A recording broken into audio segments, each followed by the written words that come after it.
Welcome to Edify Living, where we look beyond the horizon because there is always more to life. Glow up is probably the most searched, preached, and accepted word of our generation. Everybody wants to have a glow up. After a messy breakup, after shifting to a new country, after the calendar switches to a new year, or simply because you just have spent too much time with Netflix and popcorn. A glow up is a miracle solution to solve all our problems. And then comes in the new skincare, a renewed gym membership, an improved diet, a new vision board, aesthetic room supplies, changed wardrobe. The list can go on, but you get the point, right? It is a wholehearted effort to change the entire axis of life. From the bottle you use to drink water to the ideals you believe in, a glow up is an attempt to make you an entirely different version of who you are. But then this is day 1, or if you are really into it, week 1. Then comes in week 4, where I'm again in my 3-day-old pajamas cussing how there is no time in life, flipping through the seasons of the suits because there is nothing more important in life than Harvey Specter and Donna Paulson. All the while I'm handling a big Chinese takeout box in my hand because I'm just too damn lazy to put it down and pick it up again. That's the sad story of glow ups. Because they last, and no offense at that, they only last as long as celebrity marriages.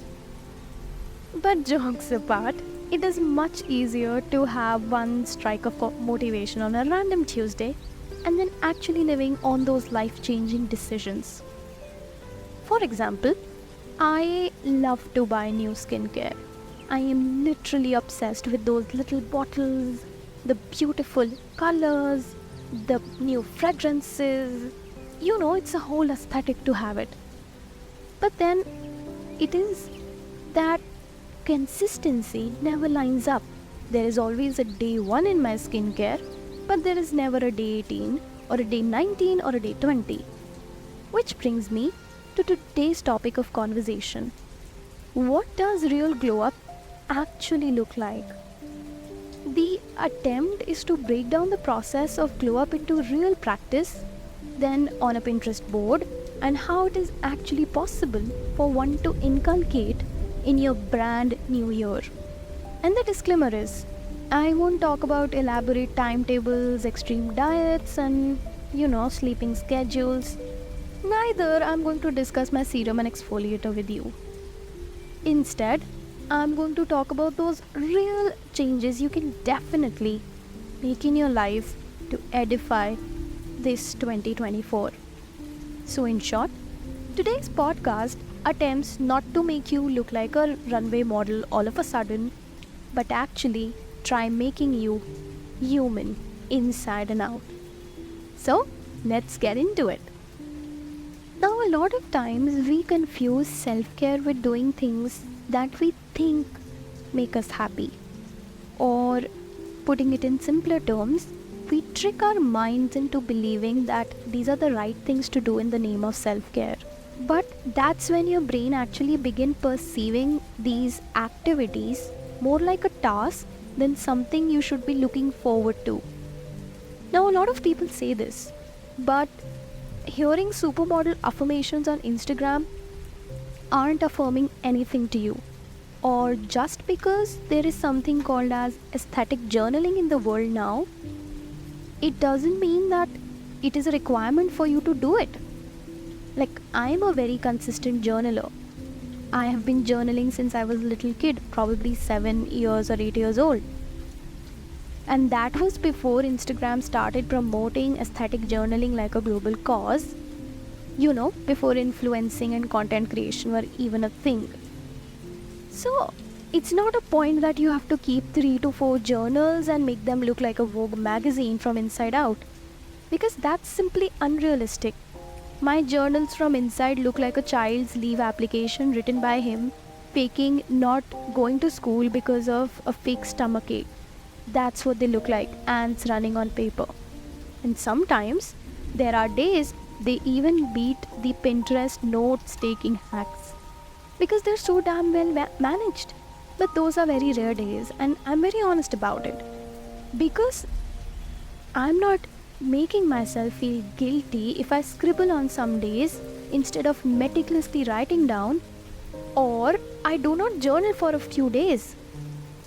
It is not because it is my duty to do it or I have to fulfill some sort of responsibility. It is because I really want to do it. There are days when I desperately need to write my thoughts down, and that's when the scribbling happens. Because the pot of thoughts that is boiling in my head turns to a highest flames and can probably flow out of my eyes in form of tears if I don't write down. But there are also days when I'm feeling so happy that I really have to put those thoughts down too. It is simply that I am taking care of myself, but I'm not doing it out of compulsion just because everybody on social media talks about how fancy it is to have a hardback journal. And now all of a sudden, I also want them. No. Self care is a form of appreciation you show to your existence, so it should contain all those things that really make you happy and feel good that you exist. And it could be various different things, from baking to getting your nails done or going out for a walk or simply reading a good novel.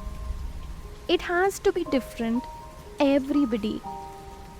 Because, like your self care routine, should be unique and suited to who you are and what your personality is. And that's one step to a real glow up. I have realized that we live in a world where it is very easy to count on the number of problems we have in our life. From a troubling hair dryer to a broken coffee machine to a toxic ex and whatnot. All kinds of problems that keep harboring your day and night into thinking what a complicated life you live in. Sure, life is complicated and there are much bigger complexities, but that doesn't mean that it is sad. Okay, let's do an exercise. I want you to close your eyes right now and think of first 3 blessings that come in your mind, and the condition is these shouldn't be people you care and love the most.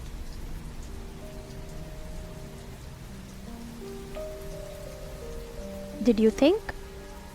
Okay, let me tell you mine. I am very thankful for the roof above my head, from the jacket that I'm wearing because it is brutally cold outside, and I am thankful that I have a skill to talk about topics that actually matter.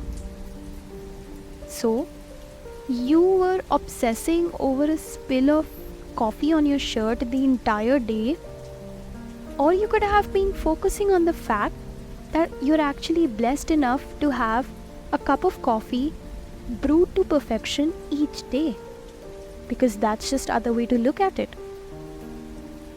No, I don't want you to think that life is just rainbows and sunshines, but I'm just asking you to think that if a gloomy night is in life, then there is also sunny days. And I want you to value your sunny days more than the dark clouds in your life. Ultimately, the choice is always ours. We can trick ourselves into thinking whatever we want. When you give so much attention to your bad days, then why are your good days given no significance? I'll tell you why. We are always taught to believe that hardships in life make you strong. Well, they most certainly do, and it is totally true. But life is not only about being strong, is it? Do you like a Christmas tree without golden star at the top? Or do you like Diwali without diyas? No, right? A birthday without a cake makes no sense. Then how can you be living only with one notion that you have to be sad and strong your entire life? Not all of us are given blessings, and it is our duty to sit down and be grateful for every one of them once in a while. Because that, dear listeners, is when you begin really glowing. People cannot pity you because of your problems. And why is that? Because you show them and yourself that above the silver lining, you chose your blessings above the problems, above the hardships, even if it was the hardest choice to make. Okay, now let's talk about glow ups from the outside. We talk about building lots of good habits every new year. But today I want to ask you, when was the last time you worked on breaking a negative habit? A bad habit, trying to free yourself from its shackles. Can you recall? Probably not. Because I'll tell you why. We are so focused on building new habits that we forget that there is a bundle of bad habits lying beside you which have become totally negative and toxic presence in your life that you really need to cut them off. So I advise you, this new year, instead of focusing on building a new habit first, in your resolution, you should be first focusing on clearing out the clutter. Okay, think of a situation.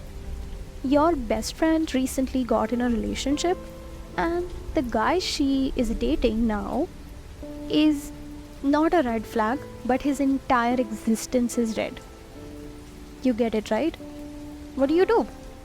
You immediately tell your delusional best friend to come out of a fantasy novel where the guy turns out to be the most irresistible villain, and you tell her to cut him off. Right? That's what you do. I mean, that's what all best friends do for each other. So tell me, why are you so afraid of cutting your red habit? Because you're scared of the disturbance it will bring? It will most definitely shake the equilibrium of your life. Because let's be honest, withdrawal effects are real. But that doesn't mean it is going to be that way. No, you always adapt to new normal. That's how life works. And that's how you simply make things work out, by shaking off the dead leaves of the tree because you want to grow. Okay, let's talk about some lighter options to glow up. Wardrobe. I know it's very generic and most people will be like, yeah, she's begin talking like every other person on internet. So just wait and hear me out. I'm not going to give you fashion tips. I have grown out of that. I'm going to tell you something extremely realistic about glow ups. A real glow up happens when you begin looking for it in yourself. So why wardrobe? Because what you're looking for is a source of confidence, that you can achieve whatever goals you have set on for yourself. And that's exactly what a good wardrobe offers you. Now the idea here is not to empty your bank account into dozens of shopping bags, because now all of a sudden you need new sets of pants, a forest green blazer or a beige dress to go out next time. No. You need to begin looking the clothes that you have and sort out what suits you the most, what makes you the most comfortable in your skin.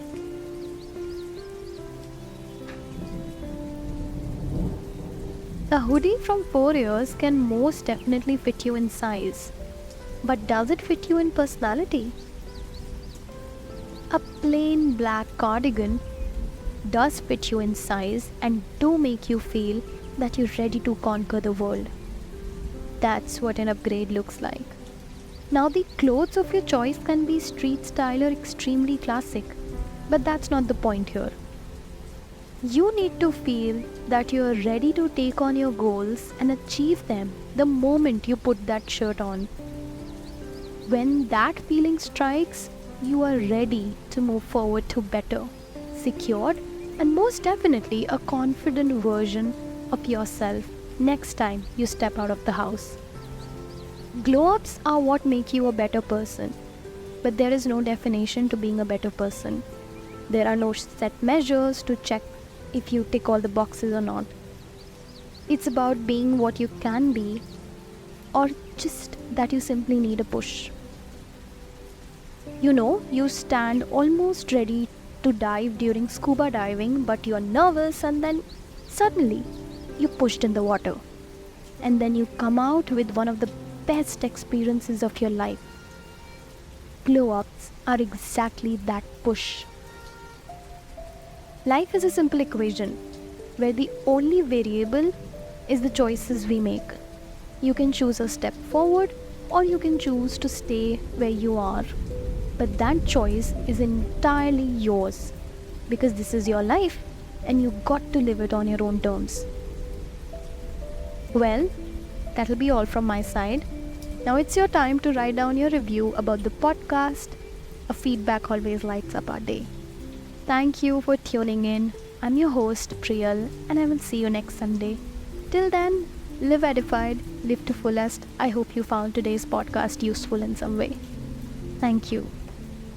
And lastly, your reason to have a glow up shouldn't be because that you all of a sudden want to become an entirely different person. Instead, you should have a glow up when you want to be the better version of who you are. There is always an upgrade and there is always a step forward. So let glow ups be a guide to that. Well, that'll be all from my side today. Now it's your time to write down your reviews about today's podcast. A feedback always lights up our day. Thank you for tuning in. I'm your host Priyal and I'll see you next Sunday. Till then, live edified, live to fullest. I hope you found today's podcast useful. It was so much fun to record this one because this was extremely close to my heart. Once again, I hope you have a good day. Thanks for tuning in.